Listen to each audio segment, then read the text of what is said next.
आपके सामने एक क्वेश्चन है, बहुत जबरदस्त क्वेश्चन है और ये क्वेश्चंस ध्यान रखिएगा। अगर हम इसको सही करते हैं इन क्वेश्चंस को, ये हमारा सिलेक्शन करवाने वाले क्वेश्चंस हैं। तो आप ध्यान से देखिए इस क्वेश्चन को, क्योंकि इसमें क्या होगा कि कर तो सभी देंगे, लेकिन इसमें संभावना बहुत बहुत ज्यादा होगी कि गलत कर जाए, जिसका कंसेप्ट जरा भी कंसेप्चुअल वीकनेस अगर किसी स्टूडेंट में रह जाती है तो वो इस क्वेश्चन को गलत करने वाला है। 100% गलत हो जाएगा उसका, और वो उसको सही मानता रहेगा और ऑप्शन को टिक कर जाएगा और अपने मार्क्स को लूज कर देगा। लेकिन अगर आपके कंसेप्चुअली आप स्ट्रांग है तो आप इस क्वेश्चन को सही करेंगे। अब देखिए, मैं आपको दोनों तरीके से करके बताऊंगा कि मोस्ट प्रोबेबली स्टूडेंट्स इसमें क्या करेंगे और वो गलत क्यों है। जरा देखिए, इस क्वेश्चन को रीड आउट करते हैं। एक स्फीयर है ए बना लेते हैं, एक स्फीयर है बी, इसको भी बना लेते हैं। अब इसकी जो रेडियस है R1 मान लीजिए और इसकी रेडियस को R2 मान लीजिए, और ये दोनों के ऊपर charge uniformly distributed, same charge नहीं है, ध्यान रखना। आप इसमें एक को Q1 करना है, दूसरे को Q2 करना है। इन क्वेश्चंस में वर्ड टू वर्ड चलना है, हमें ये ध्यान रखना है कि इसमें लिख रहा है कि यूनिफॉर्मली चार्ज है। तो यूनिफॉर्मली चार्ज का मतलब इक्वली चार्ज नहीं है, तो Q1 Q2 हमने इसमें दे लिया, तो यूनिफॉर्मली इसमें थ्रू आउट डिस्ट्रीब्यूटेड है चार्ज। तो जैसे ही हमने इसको क्या किया, इसको कनेक्ट कर दिया। तो कनेक्ट करने के बाद जो इसमें E आएगी, वो जो सरफेस पर E होगी, इन दोनों का रेशियो में फाइंड करना है। E सरफेस 1, E सरफेस 2, और E का फॉर्मूला सब अच्छी तरह जानते हैं। E सरफेस का फॉर्मूला होता है KQ/R²। तो हम क्या करेंगे, बस कनेक्शन करने के बाद जैसे ही आप क्या करेंगे, आप देखेंगे इसको, जैसे ही आपने इसको टच किया है तो इसमें रीडिस्ट्रीब्यूशन कराएंगे। रीडिस्ट्रीब्यूशन कैसे कराएंगे आप, Q1 + Q2/2 इस पे डालेंगे और Q1 + Q2/2 इस पे डालेंगे। तो जैसे ही आएगा तो आपके लिए बहुत आसान हो जाएगा। आप इसको फिर नेक्स्ट स्टेप में करेंगे K, और यहाँ Q की बदली क्या लिखेंगे, Q1 + Q2/2 और इनटू इसका डिवाइडेड बाय R² करेंगे, और इसकी R² को हम R1² कर लीजिए। और दूसरा जो होगा उसको भी आप ऐसे लिखेंगे कि रीडिस्ट्रीब्यूशन पर ही इंटेंसिटीज पूछी गई है, तो आप इसके रीडिस्ट्रीब्यूशन के बाद चार्ज पे ये लिखने वाले हैं। इन दोनों को डिवाइड करेंगे, जैसे ही डिवाइड करेंगे यू विल गेट, ये दिस कैंसल्स आउट हो जाएंगे, और आप इसमें R2²/R1² और इन वैल्यूज को रख देंगे। R1 की वैल्यू है 1 mm में और इसकी वैल्यू है 2 mm में। तो आप जैसे इसको करेंगे तो आपका आंसर 4:1 और ऑप्शन आपको दिखेगा, और ऑप्शन सी आप इसको तुरंत करेक्ट करने वाले हैं। ऑप्शन सी को यहीं आप इसमें कंसेप्चुअल आपके मुताबिक तो ये क्वेश्चन बिल्कुल सही हो गया, लेकिन यहाँ बहुत जबरदस्त ब्लंडर मिस्टेक कर चुके हैं आप। वो क्या मिस्टेक है उसको मैं अब आपको करेक्ट कराता हूँ। ये कंपटीशन का क्वेश्चन ऐसे हमें कंसेप्ट से सॉल्व करना है कि हमारी गलती बिल्कुल ना हो। अब हमें क्या करना है डियर ऑल, कि हमने जो इसमें ये स्फीयर्स माने हुए हैं ना, अब आपने जो इसमें चार्ज का डिस्ट्रीब्यूशन कर दिया, ये जो चार्ज का डिस्ट्रीब्यूशन कर दिया है, दिस इज रॉन्ग। यहां पर ये गलती हम कर गए। अब ये रॉन्ग क्यों है, ये रॉन्ग इसलिए है क्योंकि यहाँ देखिए इसकी रेडियस R1 है, इसकी रेडियस R2 है, तो ये आइडेंटिकल स्फीयर्स नहीं है, और जब तक आइडेंटिकल नहीं होते हैं तब तक अब इनको ऐसे सेम चार्जेस नहीं दे सकते। इसकी डेफिनेटली कैपेसिटी कुछ और होगी, इसकी डेफिनेटली कैपेसिटी चार्ज इस पे कुछ और आएगा, क्योंकि बड़ा है ये छोटा है, इसकी कुछ और होगी, इसकी कुछ और होगी। तो यहाँ ये तो तय हो गया कि जब तक आइडेंटिकल नहीं है हम इस काम को तो नहीं कर सकते। तो हम करें क्या, तो देखिए करना क्या है, इसमें बहुत सिंपल क्वेश्चन हो जाता है अगर आप इसके कंसेप्ट को जानते हैं। तो ये दोबारा मैं बनाता हूँ ए, ये दोबारा हम बनाते हैं बी। अब देखिए जैसे ही हमने इसको कनेक्ट किया, यहाँ Q1 है, यहाँ पर क्या है Q2 है, कनेक्ट किया। तो कनेक्ट करने के बाद में क्या होगा, इसकी कुछ वोल्टेज होगी, इसको हम इनिशियल वोल्टेज जो है, इसकी पोटेंशियल को हम इसकी सरफेस पे V1 मान लेते हैं और इसका V2 मान लेते हैं।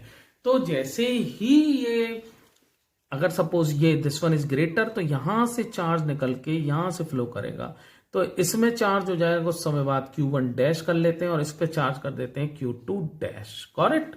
कुछ समय बाद चार्ज में इसमें चेंज आने वाला है। तो चार्ज में जैसे ही चेंज आने वाला है, तो वो चार्ज में चेंज क्यों आ रहा है, ड्यू टू पोटेंशियल आ रहा है ऑल। अब ये पोटेंशियल की वजह से हम क्या करेंगे कि कुछ समय बाद हम पाएंगे कि इन दोनों का पोटेंशियल सेम हो गया, ये V भी हो गया, ये V भी हो गया, और अब ये चार्ज जो है चलना बंद हो जाएगा। तो चार्ज जो है हम सपोज कर लेते हैं कि ये जब ये एक कॉमन पोटेंशियल पर पहुंचे हैं तो इनका चार्ज जो है Q1 डैश और Q2 डैश हो जाता है। अब जरा हमें क्या करना है, हमें इसी कंडीशन में, ये इक्विलिब्रियम कंडीशन है, दिस इज इक्विलिब्रियम कंडीशन, कि दोनों के कॉमन पोटेंशियल पर पहुंच जाएं। तो जैसे ही ये पोटेंशियल पर पहुंचेंगे, अब इस समय ई सरफेस 1 और ई सरफेस 2 हमें फाइंड करना है, इनका रेशियो। तो देखिए जरा, ई सरफेस 1 का फॉर्मूला मैं लिख देता हूं, यहां पर हो जाएगा KQ1 डैश करेंगे आप इसको अब अपॉन R1 स्क्वायर, जो भी हमने R मानी हुई है R1 स्क्वायर कर देंगे, और इसको क्या करेंगे KQ2 dash upon R2 square कर देंगे। ये थोड़ी सी हमें सावधानी इसमें रखनी है। अब जैसे हम इस काम को करेंगे तो हमें दूसरा काम तुरंत तैयार है, हमारा V का फॉर्मूला लगाना।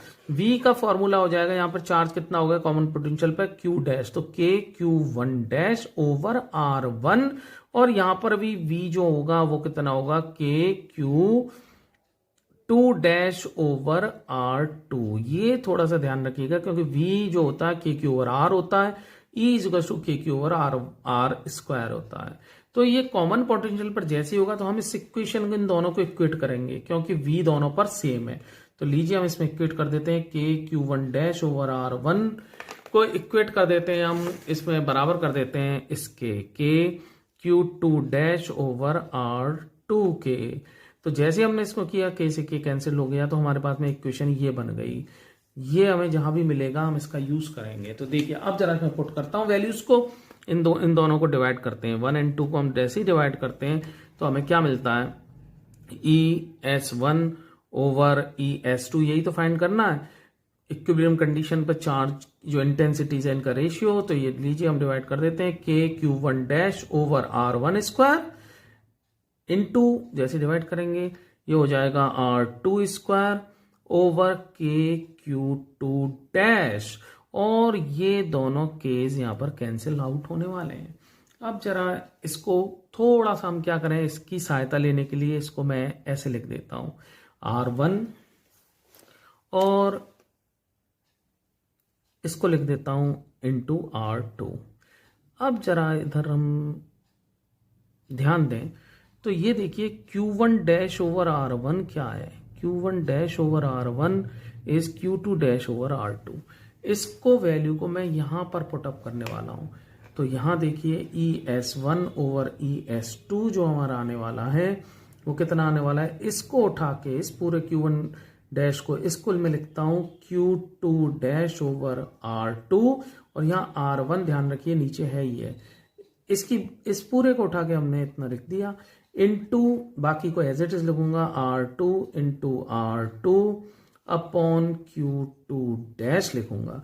अब देखिए क्या चीज कैंसिल्स आउट होती है, वो जो भी कैंसिल आउट होता है हम उसको कैंसिल कर देते हैं। ये देखिए यहाँ पर Q2 डैश कैंसिल आउट होता है, और ये R2 से एक R2 कैंसिल होता है। तो हमारा रेशियो क्या मिलता है, R2 ओवर R1। तो देखिए यहाँ पर हमारा जो आंसर क्या हो जाता है वो ऑप्शन आप खुद सेलेक्ट कर सकते हैं। यहाँ पर 2:1, this one is our correct option. ध्यान रखिएगा ये क्वेश्चन इस तरह से करना है, तो हमें डेप्थ में विद नॉलेज ऑल क्वेश्चंस को हमें इसी तरह से देखना है।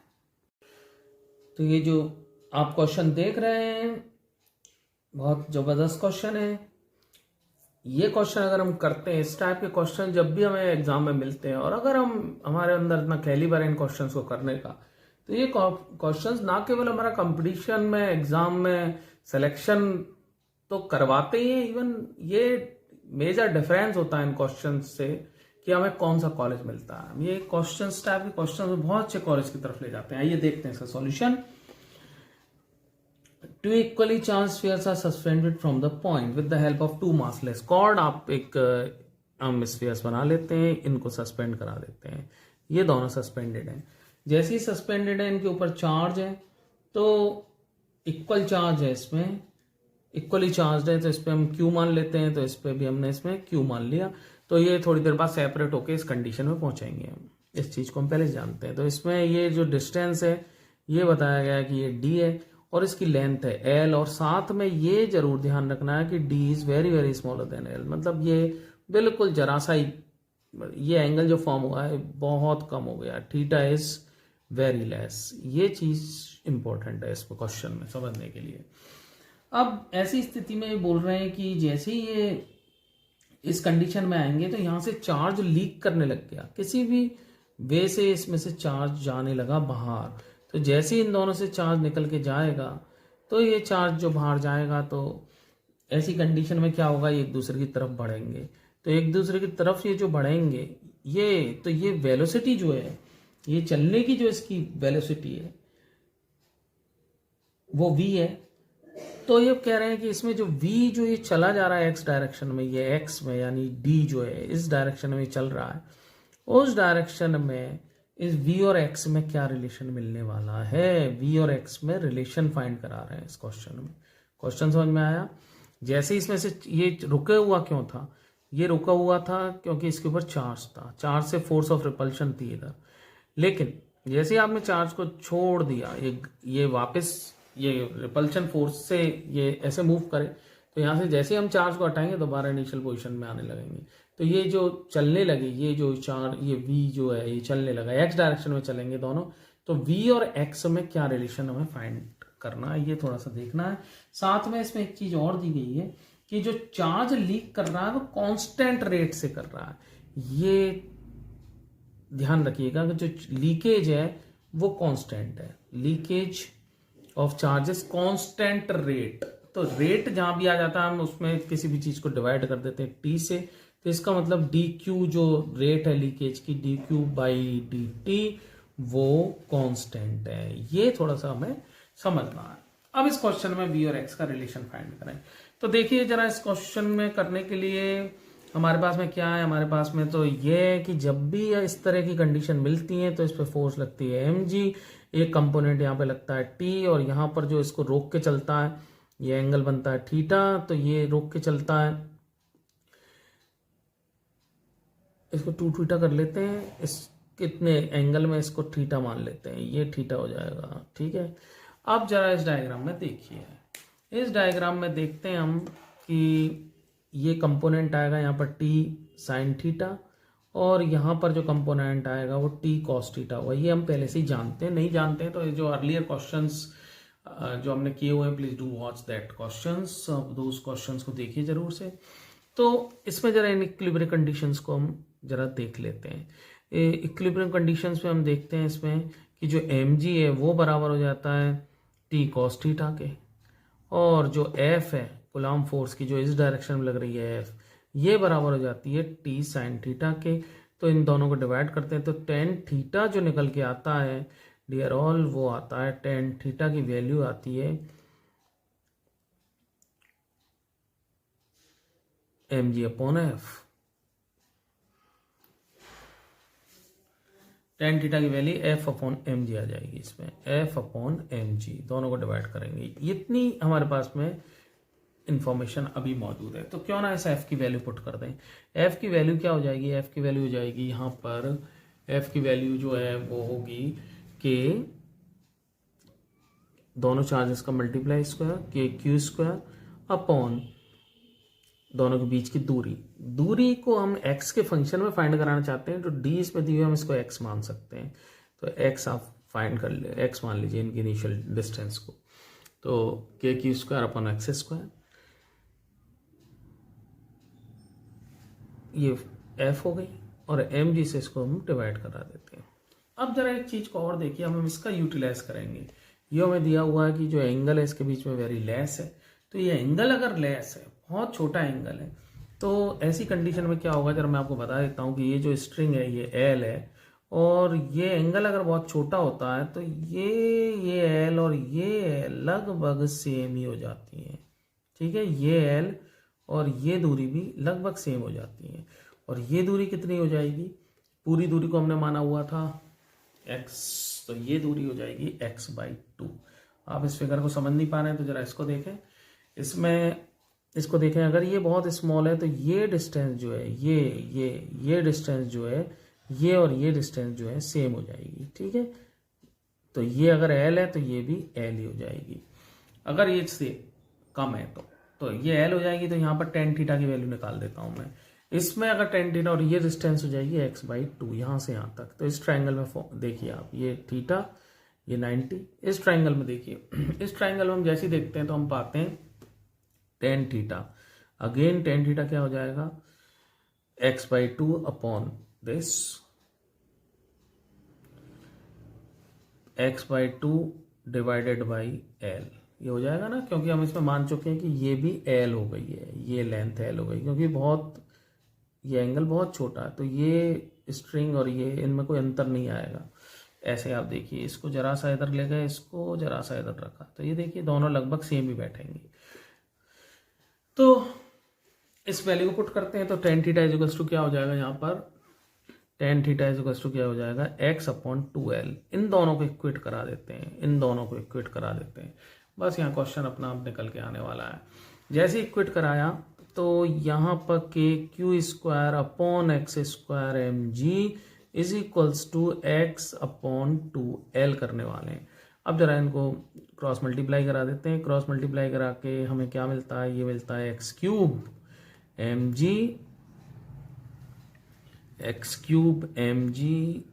Is equals to KQ² 2l। Got it? इतनी बात समझ में आ गई। अब देखिए यहाँ पे v बनाना था, वेलोसिटी चाहिए। इस क्वेश्चन में क्या चाहिए थी, वेलोसिटी। और वेलोसिटी का हम बनाने के लिए हम कैसे इसको वेलोसिटी को बनाए, वेलोसिटी को हम बना सकते हैं, ध्यान रखिए वेलोसिटी के जो हमने फॉर्मूला पढ़े हुए हैं, वो फॉर्मूला में एक वेलोसिटी का फॉर्मूला होता है dx/dt, rate of change of displacement या डिस्टेंस, dx/dt। तो यहाँ वेलोसिटी बनानी है तो क्यों ना इसको dx/dt बनाया जाए। ये dx/dt बनाने के लिए ही हम इस काम को कर रहे हैं, ये यहाँ पर। तो ये देखिए कैसे बनाना है इसमें, और संग में देखिए इस कंडीशन का भी यूटिलाइज करना है हमें कि चार्ज जो है dq/dt वो कांस्टेंट है।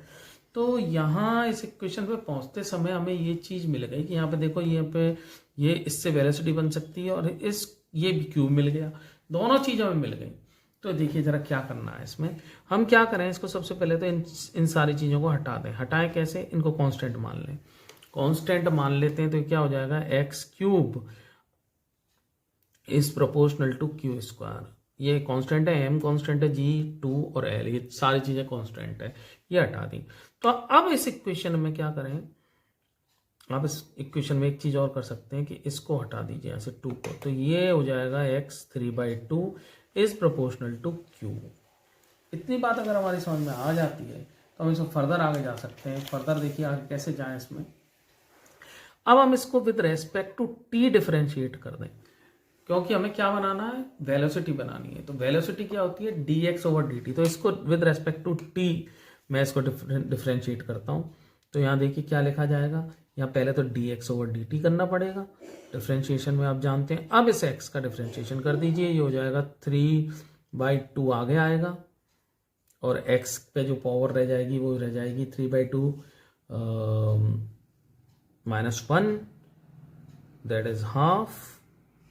इसके ऊपर पावर रह जाएगी हाफ की, और यहां पर ये dq/dt हो जाएगा। Got it? दोनों तरफ डिफरेंशिएशन किया हमने। अब जरा इधर देखिए, ये जो टर्म है सवाल में बोल रहे हैं कि ये क्या है, ये कांस्टेंट है, ये कांस्टेंट है, तो ये कांस्टेंट में ले जाएंगे हम इसको। जैसे इसको कांस्टेंट में ले जाएंगे तो फर्दर देखिए हमारे पास में क्या आएगा, dx/dt को हम लिख देंगे v, और ये प्रोपोर्शनल टू हो जाएगा 3/2 भी हट जाएगा यहाँ से, ये भी कांस्टेंट में, इसको भी हटाइए। ये यहाँ साइड में पहुंच के x की पावर 1/2 यानी 1/x की पावर 2 नीचे आएगा, ये इस तरह से। करेक्ट? तो हमारे पास में option this one would be our correct option. ऐसे क्वेश्चंस जब भी आपको मिले जिनमें रेट निकालने का हो, तो हमें समझ जाइएगा हमें कि डिफरेंशिएशन करना है। अगर आप इसमें सही जगह पर पिक कर लिया, हमने एक इक्वेशन बना ली, तो हम इसमें क्वेश्चन को आसानी से कर पाएंगे। अगर आप इसमें चार्ज को निकालते, फिर निकालने के बाद हमने इसमें फोर्स का फॉर्मूला लगाते, तो यहाँ पर बड़ा कॉम्प्लिकेटेड हो जाता। तो आप तो क्या थ्रू आउट चलते चले जाइए, इस क्वेश्चन में कुछ नहीं है, बस थ्रू आउट चलते चले जाइए और लास्ट में आप एंड में रिजल्ट पर पहुंच जाएंगे। Got it. ये प्लेट्स के क्वेश्चन आपके पास में मौजूद है। इसमें हमारा कंसेप्ट किस चीज का होगा? ओनली हमारा जो इसमें कंसेप्ट होगा वो होगा, अगर हम इंडक्शन के बारे में जानते हैं तो देखिए, जब भी चार्ज रखा जाता है तो दूसरा अगर कंडक्टर है तो उस पर इंड्यूस कराना है चार्ज को, चार्ज सेपरेशन कराना है उसमें। देखिए कैसे सेपरेशन कराना है। इस क्वेश्चन में इस तरह से अरेंजमेंट आपके सामने है। अब जो बीच वाली प्लेट है वो न्यूट्रल है, तो हमने इसको न्यूट्रल रखा हुआ है। अब इस क्वेश्चन में पूछ रहे हैं कि इनको अगर चार्ज दिया जाता है, इसको चार्ज दे देते हैं Q और इसको चार्ज दे देते हैं -2Q और इसको न्यूट्रल रहने देते हैं, तो यहां पर इसके राइट हैंड साइड पर कितना चार्ज आएगा ये हमें फाइंड करना है। तो देखिए जरा, अब हमें क्या करना है इसमें, इसको क्या, जैसे हम इसको चार्ज देते हैं तो चार्ज पहुंचाना कैसे है, ध्यान रखिए। किसी भी चीज को, सरफेस को, प्लेट वाले क्वेश्चनों को आप ऐसे ही करिएगा। बहुत इस तरह से अगर आप कंसेप्ट से करेंगे तो बहुत आसानी हो जाएगी आपको। आपको क्या करना है कि जैसे हम चार्ज देते हैं तो चार्ज जो है Q/2 दोनों सरफेस पर पहुंचेगा। इसको हमने Q चार्ज दिया, Q चार्ज देते ही Q/2 होगा, क्योंकि चार्ज जो है क्या करता है, चार्ज कंडक्टर प्लेट पर चार्ज सरफेस पर जाता है, तो दोनों सरफेस पर जाएगा। Q/2 बांट दीजिए। अब जैसे ही हमने इसको Q/2 बांटा तो इधर देखिए जरा, इसके संग में क्या होगा। इसके संग में क्या होगा कि ये जो प्लेट होगी, ये वाली, इस प्लेट पर जो चार्ज आने वाला है वो इसकी वजह से ये प्लस का Q/2 है, तो ये क्या करेगा, इक्वल अमाउंट में यहां पर -Q/2 को अपनी तरफ खींचेगा और सेम Q/2 इधर आ जाएगा, इससे रिपेल करेगा। क्यों?